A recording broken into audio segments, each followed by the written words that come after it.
Dear viewers, আসসালামু আলাইকুম। Agro science ভিডিওর পক্ষ থেকে আপনাদেরকে সবাইকে জানাই শুভেচ্ছা। আজকে থাকছে ফায়ারবক্স জাতের মরিচ উৎপাদন সম্পর্কে।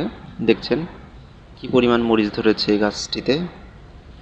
চলুন দেখা যাক ভিডিওর প্রথম থেকে সম্পূর্ণ ভিডিওটি দেখবেন এবং ভিডিওতে অবশ্যই লাইক, কমেন্ট এবং শেয়ার করবেন।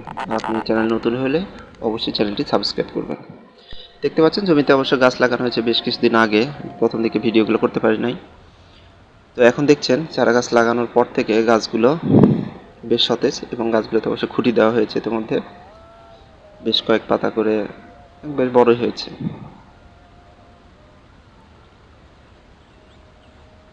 প্রথমে জমি তৈরি করে নিয়ে চারা গাছগুলো লাগানো হয়েছিল। ইতিমধ্যে অবশ্য আপনাদেরকে এই চারা উৎপাদনের ভিডিও আপনাদেরকে দেখিয়েছি। ডিসক্রিপশন বক্সে লিঙ্ক দেওয়া আছে ভিডিওটি, ওখান থেকে আপনারা দেখে নিতে পারেন।